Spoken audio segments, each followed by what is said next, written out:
मैं Sanjeev sir, physics tuner से। आज पुनः थर्मोडायनेमिक्स पर बेस्ड एमसीक्यू जेई नीट के लिए डिस्कस करने जा रहा हूँ। आशा करता हूँ आप इससे लाभान्वित होंगे। Move to question number 1। ये आपको गिवन है ब्रास और लेड की रोड जो कि 80 सेंटीमीटर लॉन्ग है और आपका 0 डिग्री सेंटीग्रेड पर है initially.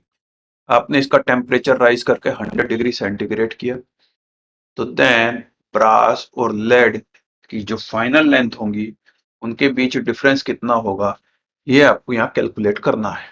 Length of any rod at temperature T is given by expression LT equals to L0 1 plus alpha delta T. LT minus L0 will be equals to L0 alpha delta T. So this is a delta L0 alpha delta T. तो ये एक हमने expression generate कर लिया। और brass delta L brass will be equals to length of brass rod initially at 0 degree centigrade alpha brass and a delta t. In the same way, we can write down delta L lead equals to length of lead rod alpha lead and a delta t. Okay, this is third equation, this is second equation. Then ये delta L means temperature 0 degree से 100 degree centigrade कर देने पर कितना variation होगा या इनकी length में कितना डिफरेंस होगा, वो आपको फाइंड आउट करना होगा इन सेकंड और थर्ड के डिफरेंस से।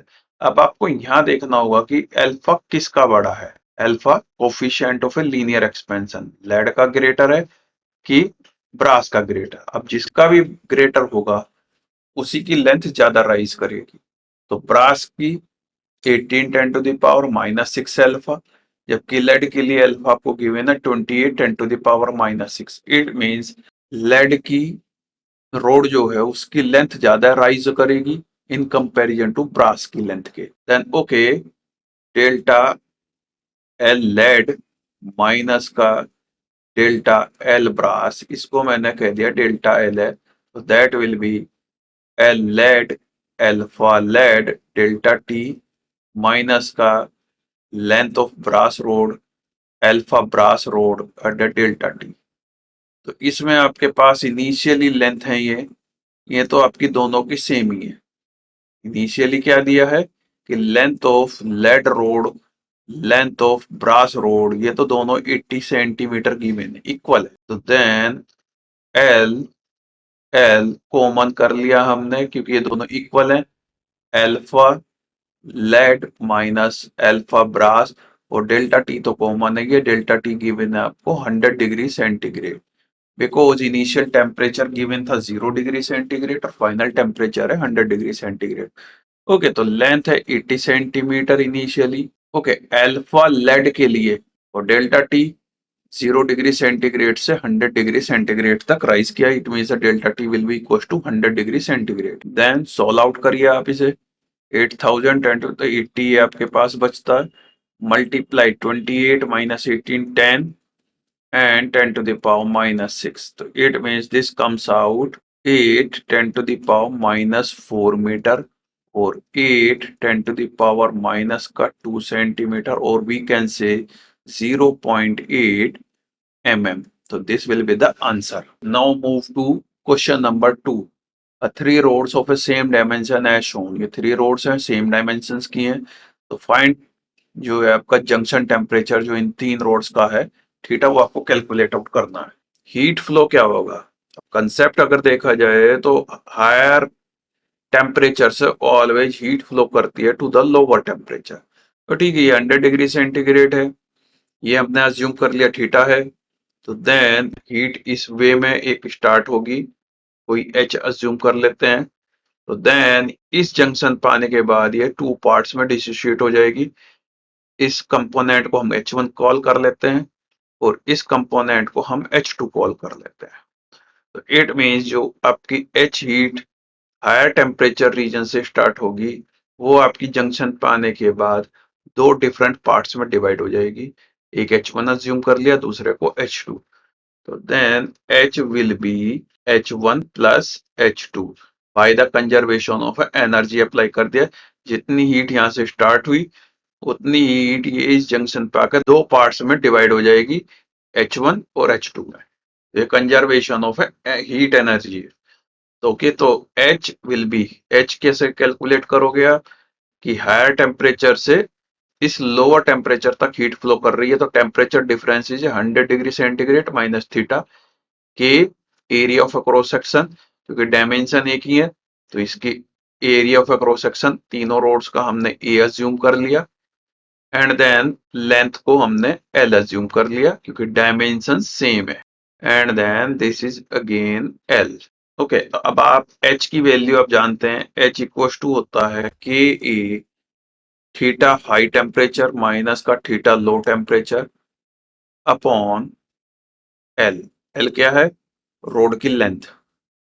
देन फीड कीजिए फॉर फर्स्ट रोड जो कि आपकी 3 के थर्मल कंडक्टिविटी की है, के ए डेल्टा थीटा 100 माइनस थीटा होगा क्योंकि हाई टेम्परेचर 100 डिग्री है इस रोड का और लोअर टेम्परेचर थीटा है, तो 100 minus theta length of a road है एल। अब यहाँ के बाद में ये हीट एनर्जी दो डिफरेंट पार्ट्स में डिसोशिएट हो गई। Then this will be H1 किस में है? 2 के कंडक्टिविटी वाली रोड में। 2 के थीटा ये हायर होगा और 50 डिग्री सेंटीग्रेड लोअर होगा। आपका थीटा माइनस 50 अपॉन लेंथ तो ये भी एल ही है। देन प्लस एक पार्ट H2 इसमें गया है, तो H2 K A theta minus 20 upon L. K A K A से cancel, L L cancel, then अब रिमेनिंग पार्ट है 300 minus 3 theta equal to 2 theta minus 100 plus theta minus 20। Then solve out कीजिए, 3 theta right side पे switch करेंगे तो 3 theta plus होगा and 3 theta 6 theta, और left side में 100 और 120 ऐड करेंगे अब पे जाकर के तो दिस विल बी 420। सॉल्व करने के बाद theta junction temperature will be 70 degree centigrade. Now we move to question number 3rd। Heat supply to diatomic gas at constant pressure. एक कांस्टेंट प्रेशर पर आप हीट सप्लाई कर रहे हैं टू एक डायमेटिक गैस, तो then heat supply, internal energy में rise and work done on the gas, इनका रेशो क्या है वो आपको इनमें से आउट ऑफ 4 कैलकुलेट करना है। तो हीट सप्लाई जो होगी that will be constant pressure पर गिवन की जाती है म्यू सीपी डेल्टा टी से। ओके, डेल्टा टी अगर अज्यूम कर लिया मैंने, टेम्परेचर राइज किया गया है कांस्टेंट प्रेशर पर, तो then heat supply will be given by this. अब ये गैस है डायटोमिक, तो फॉर डायटोमिक सीपी होता है आपका 7/2 R। ये आपको मेमोराइज करना होगा, तो mu into 7/2 R delta T, तो this will be the heat supply at constant pressure to a diatomic gas. Rise in internal energy, ये राइज इन इंटरनल एनर्जी क्या होगी? Mu CV delta T, heat energy supplied at constant volume. तो जो constant volume पर supply करेंगे वो total always जो है इन इंटरनल एनर्जी में ही स्टोर होती है जाकर के। तो ठीक है, फॉर डायटोमिक गैस सीवी जो होगा दैट विल बी 5/2 R की इक्वल होगा। तो then this will be mu multiply 5/2 R delta T. So this comes out delta U. So this is second relation. Now third, delta W. आपके पास है expression delta Q। Thermodynamics का first rule क्या कहता है? Delta Q heat supply will be equal to, दो parts में divide होती है, एक इंटरनल एनर्जी में और एक वर्क डन में। तो delta W will be equal to delta Q minus delta U। अब डेल्टा क्यू और डेल्टा यू के एक्सप्रेशन आपने ऊपर फाइंड आउट कर लिए, this delta Q and this delta U. अगर इनका डिफरेंस करें, mu into 7/2 R delta T minus का म्यू 5/2 R डेल्टा टी, तो this will comes out 10। Delta W भी अवेलेबल हो गया ये आपके पास। म्यू आर डेल्टा टी के इक्वल। ओके, अब इनका रेशो देख लेते हैं। Delta Q delta U is to delta W. तो डेल्टा क्यू आया आपके पास में mu is to 7/2 R delta T, और this comes out delta U mu is to 5/2 R delta T, and then delta W mu R delta T. ठीक, mu R delta T ये सभी दी and हो गए। तो देन 2 से multiply करें तो 7:5:2 will be the answer. Now we move to question number 4. ये आपको एक पीवी डायग्राम दिखाया हुआ है फॉर ए डायटोमिक गैस। तो इसमें A to B and B to C process में जो है कितनी हीट सप्लाई की गई है सिस्टम को, ये आपको कैलकुलेट करनी। ठीक, तो पहले हम ले लेते हैं ए टू बी प्रोसेस। तो ए टू बी प्रोसेस क्या है? वॉल्यूम फिक्स है, तो इट मीन्स ये कांस्टेंट वॉल्यूम प्रोसेस है। कांस्टेंट वॉल्यूम प्रोसेस, तो इट मीन्स ये नहीं कि वर्क डन नहीं पूछ रहे हैं। यहाँ से पूछ रहा है आपसे total heat supply to the gas. अगर वर्क डन की बात करेंगे तो ठीक है, 0 है, बट यहाँ वर्क डन नहीं पूछ रहा है, यहाँ पूछ रहा है हीट सप्लाई। तो ये ध्यान रखना है, total heat supply to the gas in the process of ABC. Work done by the gas पूछे तो 0 है, बट हीट सप्लाई 0 नहीं है, बिकॉज यहाँ अगर हम कहें गैस इक्वेशन एट ए, अगर आप अप्लाई करें P0 V0 और टेम्परेचर मान लें गैस का एट ए पर जो है T है, तो P V0 mu R T, ये फर्स्ट इक्वेशन है। और गैस इक्वेशन एट बी पर अप्लाई करें तो then this will be 2P0 V0, क्योंकि वॉल्यूम इस लोकेशन पर P पर होगा V0। It means mu R, अगर टी डैश कह दूं मैं इसे, तो फर्स्ट और सेकंड की कंपैरिजन से टी डैश क्लियर है कि 2T की इक्वल है। इट मीन्स यहाँ टेम्परेचर राइज हुआ है।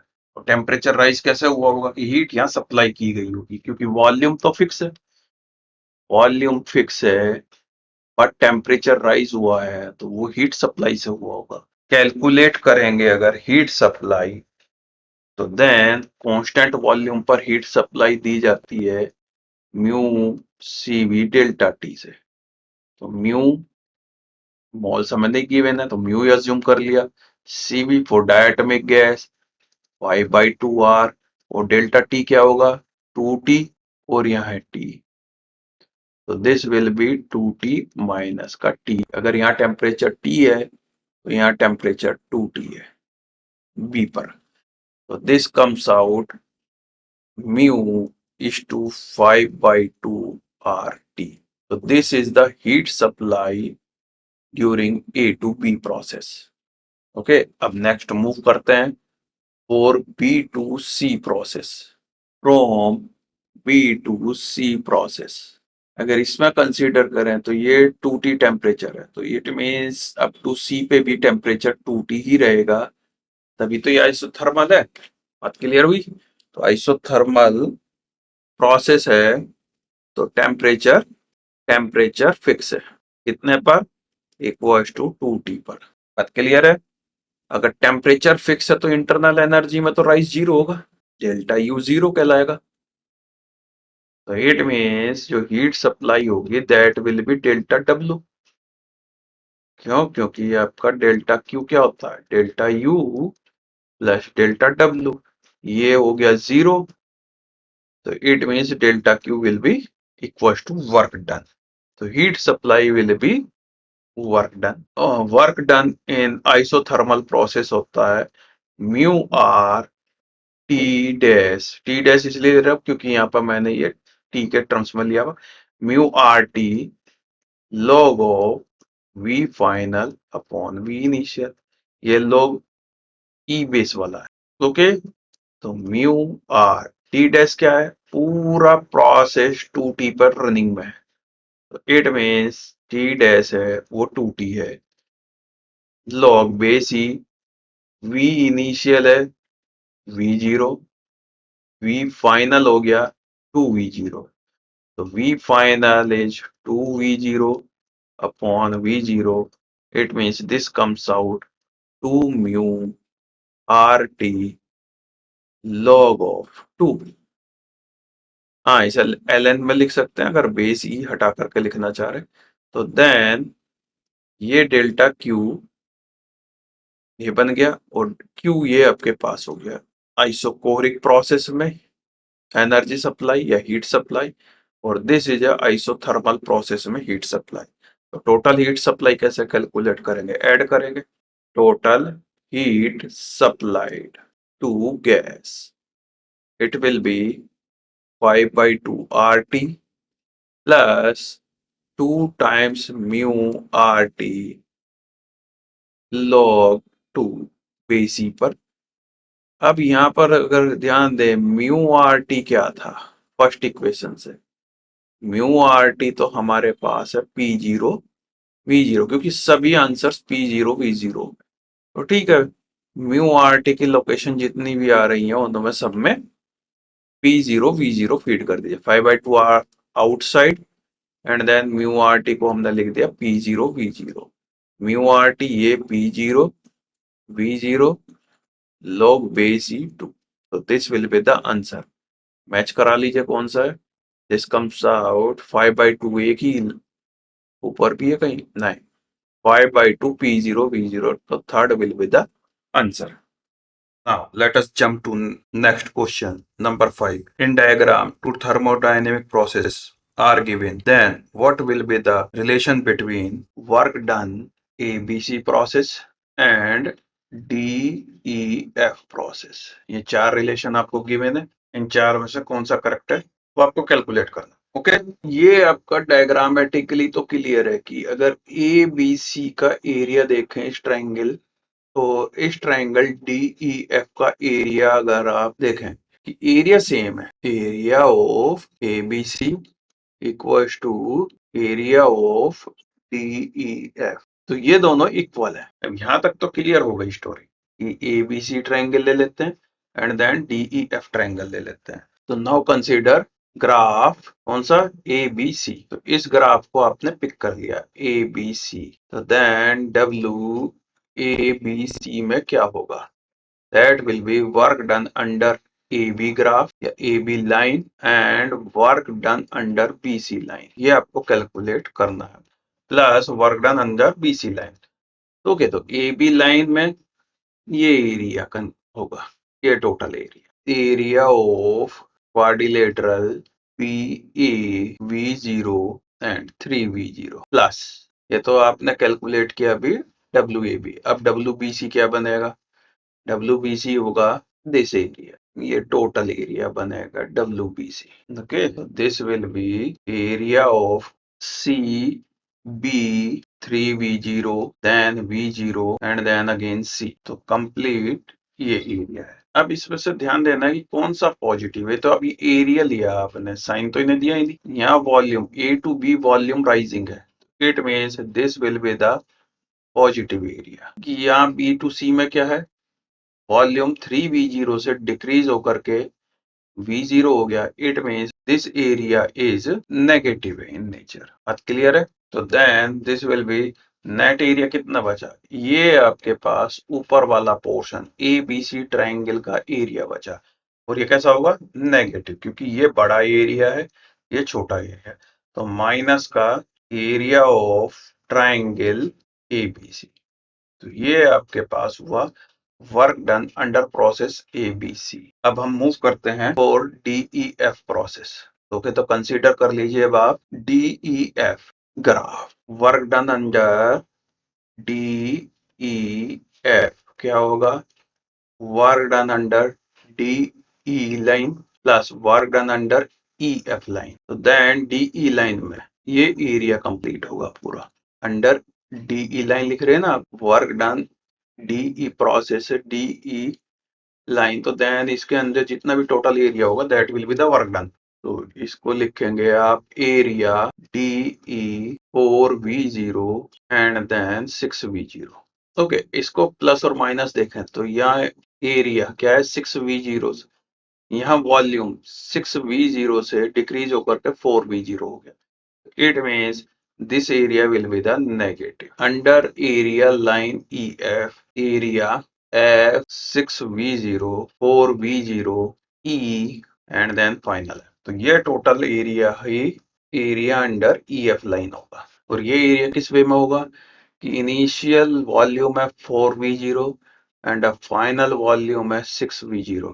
तो ये राइजिंग है तो ये पॉजिटिव ही रहेगा। ये एरिया लेसर है in comparison to this area. Okay, तो दिस विल बी प्लस कितना एरिया बचा, ये कैंसिल आउट हुआ, overlapping area, and then remaining area है DEF area of triangle DEF। अब आप कंपेयर करें WABC यहाँ है और WDEF, ये अभी आपने कैलकुलेट किया, बट आपने इनिशियली क्या कहा है कि एरिया ये दोनों तो इक्वल है। Area of ABC, area of DEF, it means area wise तो दोनों ये सेम है WABC और WDF, बट एक एरिया नेगेटिव नेचर का आया और एक पॉजिटिव नेचर का आया। It means fourth option will be the correct option कि work done in DEF process और नेगेटिव टाइम्स होगा WABC process. Now we jump to next question number 6। A Carnot engine having an efficiency of eta this, if work done on the system is 10 joule, then the amount of energy rejected to the reservoir at high temperature। आपने क्या किया है कि 10 joule तो work किया cold reservoir, it means refrigerator के inside से आपने जो हीट एक्सट्रैक्टेड की फ्रॉम कोल्ड रिजर्वायर, और इन दोनों का समेशन ही आपने हॉट रिजर्वायर को ट्रांसफर किया। तो इट मीन्स यही आपसे जानना चाह रहा है, amount of energy rejected to the reservoir at high temperature. तो W आपको गिवन है 10 जूल, आपको कैलकुलेट करना है कि कोल्ड रिजर्वायर से आपने with the help of this 10 joule कितनी हीट एक्सट्रैक्ट की है, एंड देन दोनों का एडिशन ही आपने हॉट रिजर्वायर को सप्लाई किया होगा। रेफ्रिजरेटर के केस में कोफिशिएंट ऑफ परफॉर्मेंस चलता है, जबकि कार्नोट इंजन के केस में एफिशिएंसी का प्रोसेस चलता है। तो यही कार्नोट इंजन की एफिशिएंसी गिवन है, तो आप कोफिशिएंट ऑफ परफॉर्मेंस कैलकुलेट कीजिए। Coefficient of performance will be equal to beta से इसे नॉर्मली रिप्रेजेंट करते हैं 1 minus eta upon eta. 1 minus eta is the efficiency of a Carnot engine, तो 1 माइनस 1 अपॉन 10 अपॉन 1 अपॉन 10, तो 9 upon 10, 1 upon 10, तो this comes out 9। तो coefficient of performance आया आपके पास में 9, बट कोफिशिएंट ऑफ परफॉर्मेंस तो आपका गिवन होता है heat extracted from cold reservoir upon work done on the system, ये भी आपका एक एक्सप्रेशन है। तो इट मीन्स बीटा आपको 9 कैलकुलेट किया भी आपने, Q extracted from cold reservoir upon work done आपको गिवन है 10 जूल। तो इसका मीनिंग है कि आपने कोल्ड रिजर्वायर से 90 जूल एक्सट्रैक्ट किया। तो 90 जूल ये है और 10 जूल आपने जो है इसको इनपुट किए। Total heat rejected to hot reservoir means QH will be W plus का QC, 10 joule plus 90 joule, then it will be equals to 100 joule. Now we move to question number 7. Source of a heat supply heat at a constant rate। कि एक source है जो कि constant rate से heat supply कर रहा है किसको, एक सॉलिड क्यूब। तो the slope of A portion CD, तो CD पोर्शन का स्लोप आपको क्या बता रहा है, ये आपको कैलकुलेट करना है। तो ठीक है, पहले तो first of all A to B line आपको क्या इंडिकेट कर रही है, B टू C क्या इंडिकेट कर रही है, C टू D, ये लिख लेते हैं। AB लाइन इंडिकेट कर रही है heating of the solid cube, अब कहां तक, up to melting point. BC line क्या शो कर रही है, ये शो कर रही है मेल्टिंग ऑफ द सॉलिड, या सॉलिड आपका मेल्ट हो रहा, कंप्लीटली मेल्ट हो जाएगा C पर और B पर स्टार्टिंग होगी, तो मेल्टिंग प्रोसेस।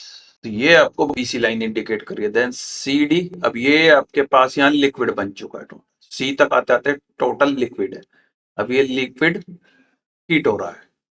तो CD लाइन क्या इंडिकेट कर रही है, heating of liquid up to boiling point, और यहाँ पर टेम्परेचर राइज होना स्टार्ट होगा C से, और D पर बॉइलिंग स्टार्ट हो जाएगी। D से E क्या प्रोसेस चल रहा है, D से E प्रोसेस है vaporisation process.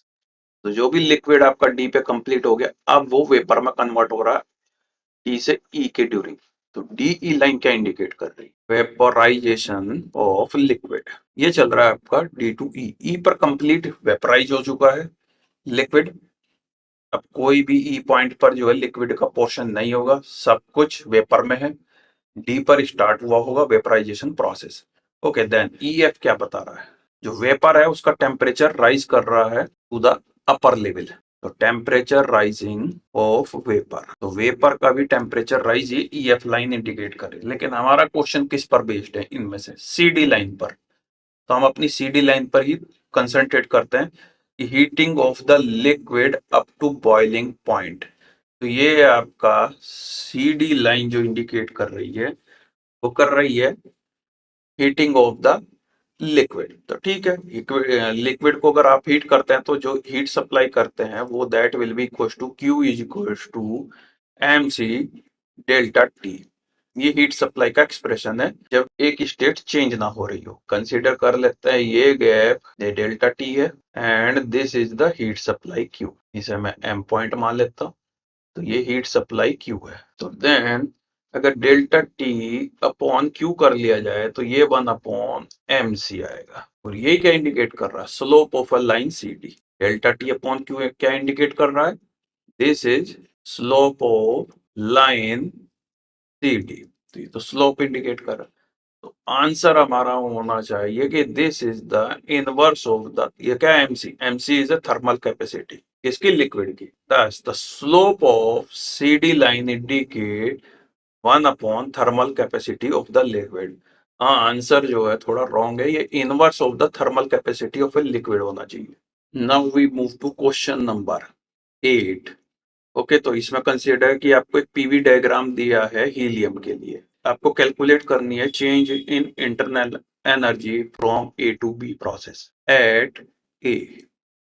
Relationship PV equals to nRT से। P क्या है? P 0 है, V 0 है, nR इसे मैंने TA मान लिया। Now at B again PV equals to nRT से प्रेशर है 2P0, वॉल्यूम है 2V0 equals to nRTB assume कर लिया। तो then 4P0 V0 equals to nRTB। Okay, this is a second equation. अगर फर्स्ट और सेकंड की कंपैरिजन करें तो यहाँ से हमें क्लियरली विजिबल है कि TB जो है वो TA का 4 टाइम्स है। फ्रॉम 1 एंड 2 जो TB हमें शो हो रहा है क्योंकि यहाँ 4 टाइम्स P0 V0 है, ये आपका P0 V0 है। तो TB will be 4 times TA। तो टेम्परेचर तो राइज हुआ है A से B तक जाने में प्रोसेस के। अब इंटरनल एनर्जी जो चेंज बताना है, इंटरनल एनर्जी टेम्परेचर ही डिपेंडेंट है। तो it means the internal energy वो गिवन की जाती है म्यू CV डेल्टा T से। तो म्यू एज सच रख लो।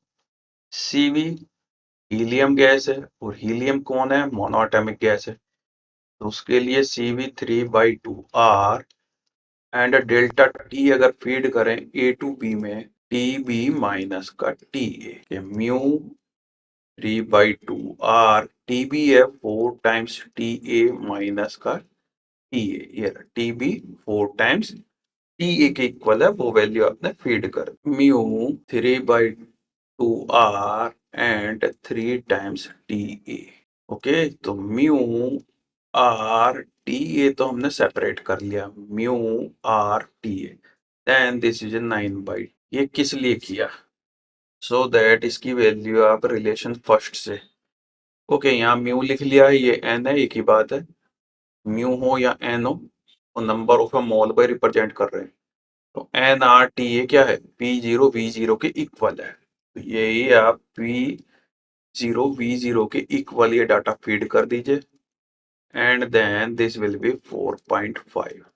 तो answer will be 4.5 P0 V0। बुद्धि में घुस गई होगी इतना तो बात अब। ओके, तो it means answer will be third.